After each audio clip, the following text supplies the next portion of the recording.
ASN, saya ucapkan selamat untuk Anda. Kenaikan gaji nih untuk Anda dari pemerintah. Bukan hanya soal gaji, sejumlah kementerian dan lembaga pun atau KL dikabarkan akan menaikkan persentase tukin PNS bahkan hingga puluhan persen kenaikannya. Tentu hal yang menjadikan kabar yang baik begitu ya atau menggembirakan untuk Anda, untuk para PNS di Republik ini. Tapi apakah dengan adanya kenaikan gaji PNS ini tidak menyebabkan kecemburuan sosial tentunya bagi para kaum buruh yang harus berteriak-teriak, berorasi di depan gedung Dewan Terhormat terlebih dahulu untuk memperjuangkan kenaikan gajinya. Nah, kita akan bahas bersama di siang hari ini dalam Auto Disayang Mertua, gaji PNS akhirnya naik. Kabar gembira ini tidak hanya soal gaji saja, di mana Menpan RB mengungkapkan perihal tunjangan kinerja atau tukin PNS yang kini juga tengah dikaji oleh pemerintah guna ada penyesuaian kenaikan. Nah, menurut Menpan RB, kenaikan besaran tukin di tiap kementerian dan juga lembaga juga nantinya akan beragam, bisa saja naik 10 atau bahkan hingga 20% banyaknya tergantung dari target kinerja yang dicapai oleh masing-masing kementerian lembaga yang nantinya juga akan dikaji oleh pejabat berwenang. Dan memang menarik juga Anda bicara perihal tukin karena Presiden juga memberikan tukin khusus bagi pegawai di Komisi Pemberantasan Korupsi atau KPK menurut kelas jabatan tertinggi berada di angka hingga 35 juta rupiah besarannya. Tentu angka yang cukup besar juga begitu ya untuk nominal tunjangan kinerja atau tukin.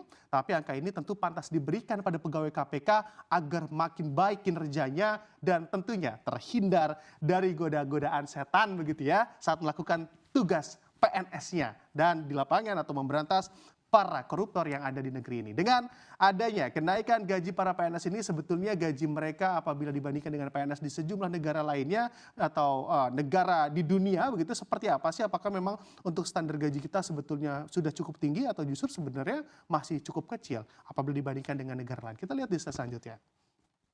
Nah, apabila kita mengamati untuk gaji PNS di sejumlah negara bisa kita lihat di sini begitu ya di grafiknya ternyata Korea Selatan atau Korsel cukup tinggi dalam penentuan atau memberikan gaji bagi para PNS-nya. Tapi bisa kita lihat juga di sana living cost-nya yang tinggi juga tentu jadi pertimbangan pemerintah Korea dalam memberikan gaji para PNS-nya di angka tersebut. Apalagi kalau kita lihat Jepang dan juga Singapura memang memegang status negara maju, angkanya juga lebih tinggi lagi begitu di sana, di mana memang untuk para PNS-nya juga mengikuti atau mengikuti inflasi yang ada di sana juga.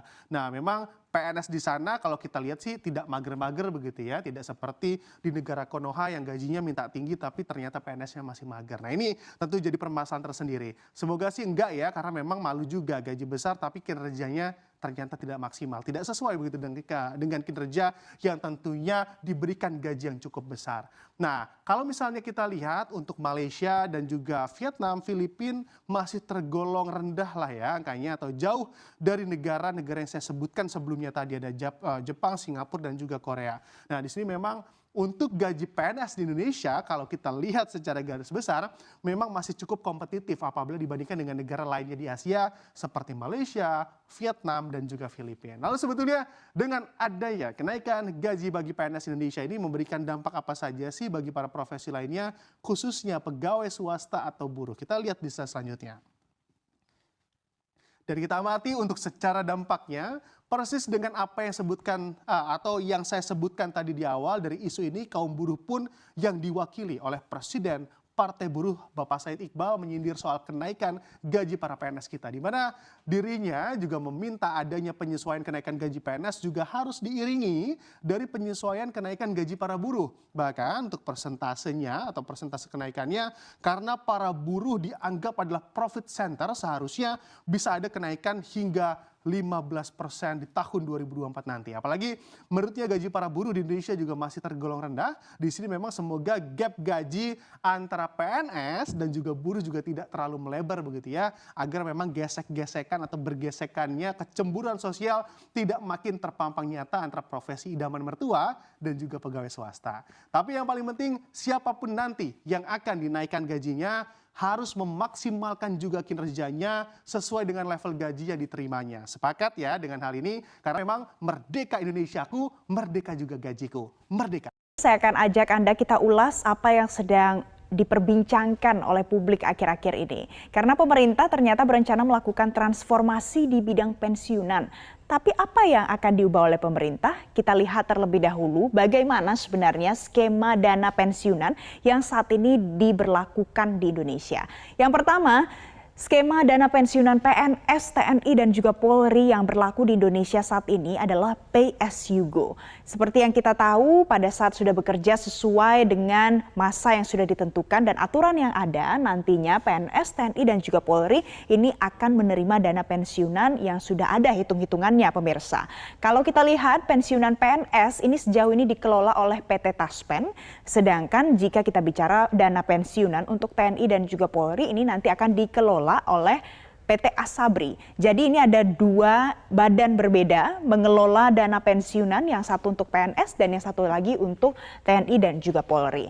Nah, kemudian yang diperbincangkan adalah dana pensiunan ini ternyata menggunakan dana anggaran dari APBN. Kita harus lihat terlebih dahulu apa sebenarnya jumlahnya, berapa banyak dana yang digunakan untuk dana pensiunan PNS dari APBN.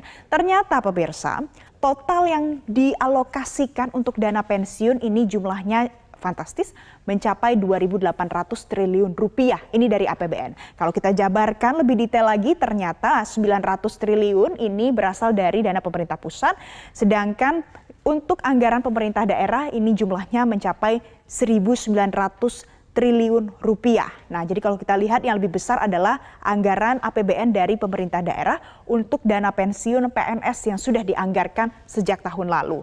Kemudian, bagaimana terkait dengan hitung-hitungannya? Karena seperti yang kita tahu, semua PNS ini ternyata membayar iuran bagi dana pensiunnya. Nah, hasil iuran PNS ini kalau dirinci dalam persentasenya adalah 4,75% dari gaji yang dihimpun oleh PT Taspen dan juga dari APBN yang kemudian akhir-akhir ini diperbincangkan mengapa ada anggaran yang cukup besar untuk dana pensiun yang nantinya diterima oleh PNS. Kemudian siapa saja sebenarnya yang boleh menerima dana pensiun ini? Kita lihat di slide selanjutnya.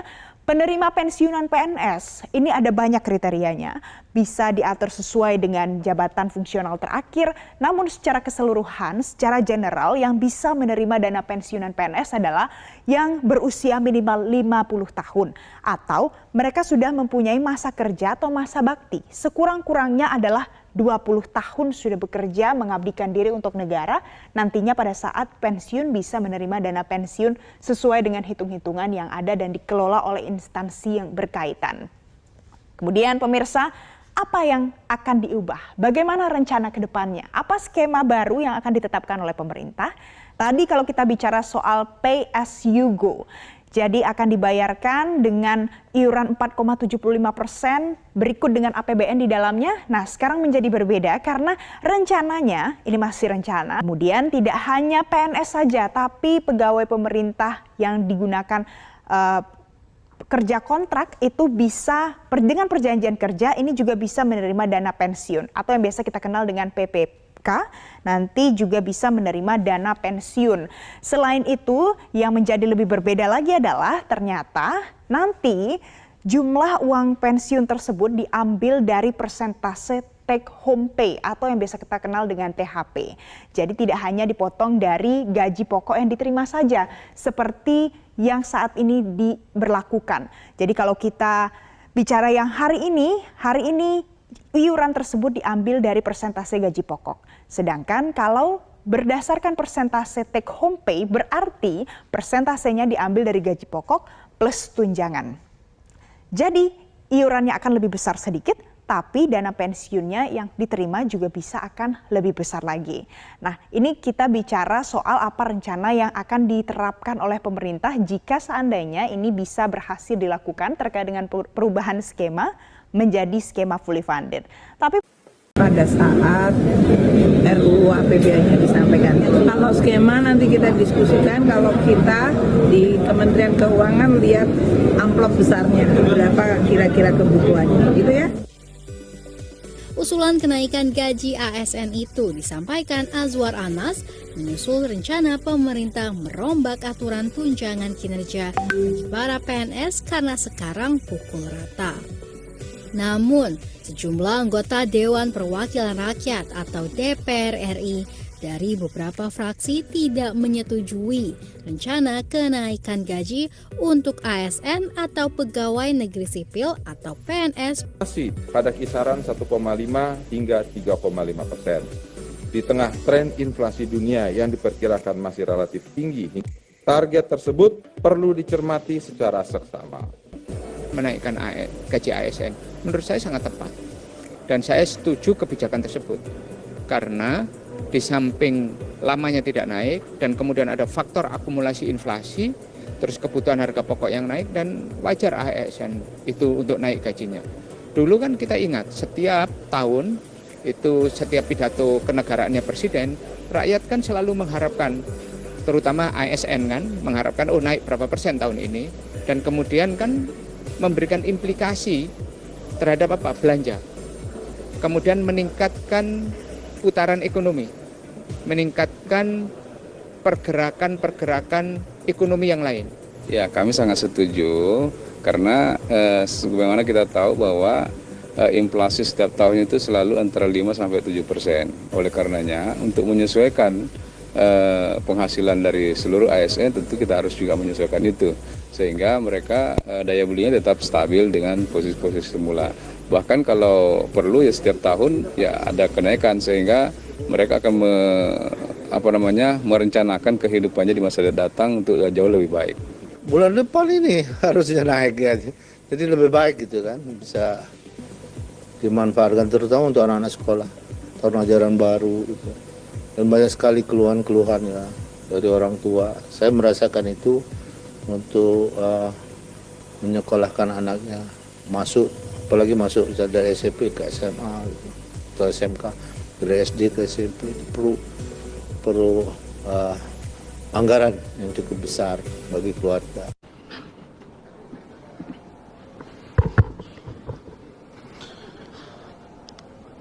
Pendapat Fraksi Partai Demokrasi Indonesia Perjuangan, Dewan Perwakilan Rakyat Republik Indonesia atas rancangan Undang-Undang tentang Anggaran Pendapatan dan Belanja Negara tahun anggaran 2026 dibacakan oleh Rio Aje Donokambey, nomor anggota A251. Assalamualaikum warahmatullahi wabarakatuh. Salam sejahtera bagi kita semuanya. Om Swastiastu, Namo Buddhaya, salam kebajikan. Merdeka!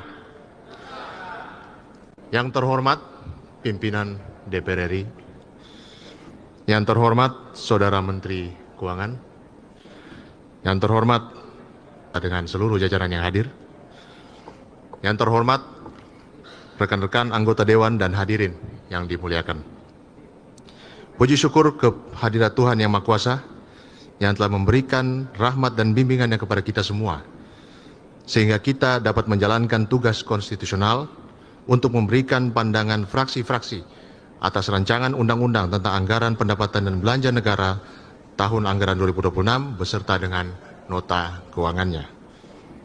Menanggapi RUU APBN dan nota keuangan yang telah disampaikan oleh Bapak Presiden Republik Indonesia,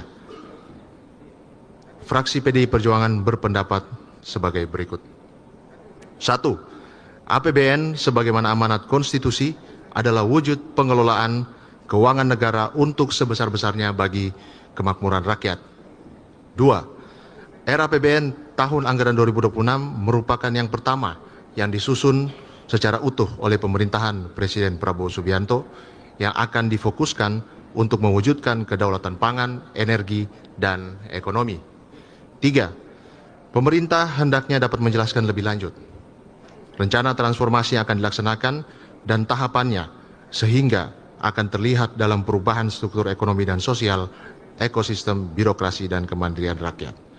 4. Dalam asumsi dasar ekonomi makro, pemerintah menetapkan pertumbuhan ekonomi 5,4% dan inflasi 2,5%. Pemerintah perlu menjelaskan sumber pertumbuhan yang memberi nilai tambah dan dampaknya terhadap peningkatan penghasilan rakyat.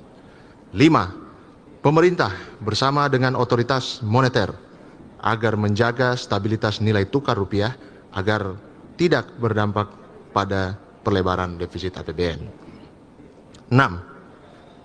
pemerintah harus menjabarkan sumber-sumber tambahan penerimaan pajak pada tahun 2026. 7. Belanja perpajakan pemerintah harus disertai dengan penjelasan dampak yang terukur bagi perekonomian Indonesia dan penerimaan negara yang berkelanjutan. 8. Pemerintah agar terus mengoptimalkan PNBP. 9. PNBP dan pendapatan BLUKL yang berkaitan dengan pelayanan umum harus mengutamakan pelayanan yang memudahkan rakyat untuk mendapat akses dan bukan mengutamakan tarif pelayanan. 10. Pemerintah harus menyampaikan kontribusi dan antara bagi perekonomian Indonesia di tahun 2026. 11. Pemerintah melakukan perubahan struktur belanja negara yang sangat signifikan di tahun 2026. Maka dari itu pemerintah harus dapat menyediakan skema pengalokasian program pembangunan di daerah yang merata di seluruh wilayah. 12. Pemerintah telah menetapkan 10 bidang prioritas. Maka dari itu implementasi bidang prioritas tersebut harus disertai dengan indikator kinerja yang terukur sehingga transformasi ekonomi dan sosial sungguh-sungguh terjadi. 13. Alokasi anggaran pendidikan sebesar 757,8 triliun rupiah atau 20% dari belanja negara. Pemerintah dalam pelaksanaannya harus menempatkan alokasi anggaran pendidikan pada pos yang dapat direncanakan dan direalisasikan anggaran program dan kegiatannya untuk kepentingan pendidikan bagi rakyat. 14. Kebijakan yang mengarahkan APBN 2026 untuk menciptakan pembangunan yang berkeadilan bagi seluruh wilayah tanah air. Kebijakan ini harus disertai dengan data alokasi program di setiap kabupaten dan kota. 15. Pelaksanaan kebijakan anggaran untuk perlindungan sosial dan subsidi harus disertai dengan pelaksanaan yang menjamin ketepatan sasaran penerima manfaat. 16. Pemerintah perlu memperbaharui data kemiskinan seiring dengan perubahan angka purchasing power parity. 17. Pemerintah perlu lebih fokus untuk meningkatkan daya beli masyarakat rumah tangga. 18. Pemerintah menetapkan jumlah sasaran masyarakat yang akan menjalankan graduasi kemiskinan dan pemberdayaan masyarakat. 19. Kebijakan pemerintah dalam program pengelolaan belanja lainnya harus tetap disertai dengan tata kelola yang transparan dan akuntabel. Pelaksanaannya tetap perlu dibahas secara cermat bersama DPR karena setiap rupiah adalah uang rakyat. 20. Belanja negara yang semakin berkualitas, efektif dan efisien. Oleh karena itu harus disertakan setiap rencana kerja dan anggaran kementerian lembaga dengan prestasi kerja yang akan dicapai. 21. Alokasi transfer ke daerah menurun. Maka dari itu pemerintah perlu memastikan adanya skema alokasi program dan anggaran lain yang efektif agar pembangunan di seluruh daerah tetap terjaga. 22. Penurunan alokasi dana desa di tengah pelaksanaan program Koperasi Merah Putih Desa berpotensi melemahkan peran desa dalam pembangunan dan pembinaan masyarakat. Pemerintah perlu menyiapkan program berbasis desa dengan tata kelola yang baik serta penguatan kompetensi usaha. 23. Defisit anggaran, pemerintah perlu memastikan strategi pembiayaan yang aman. 24. Investasi dengan alokasi anggaran mencapai 203 triliun. Pemerintah dalam melaksanakan investasi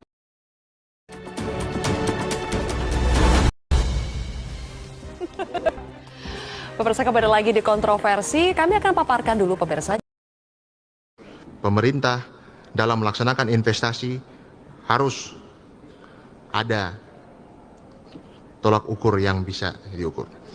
25. Program FLPP sebagaimana dengan Undang-Undang Nomor 1 Tahun 2011 mewajibkan kontribusi pengembang untuk menyediakan rumah bagi masyarakat berpenghasilan rendah. Terakhir, 26. Sasaran pembangunan nasional yang ditetapkan untuk tahun 2026 harus disertakan dengan penjelasan kementerian lembaga yang bertugas untuk mencapai hal tersebut agar supaya dapat dievaluasi capaian dan prestasi dari KL terkait.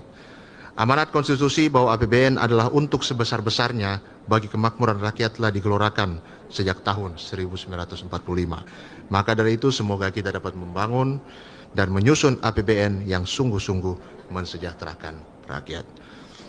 Dengan pertimbangan dan serta pandangan tersebut di atas untuk dapat ditindaklanjuti oleh pemerintah, maka fraksi PDI Perjuangan menyetujui untuk melakukan pembahasan lebih lanjut atas RUU 2026. Demikian pendapat dan pandangan yang kami bisa sampaikan.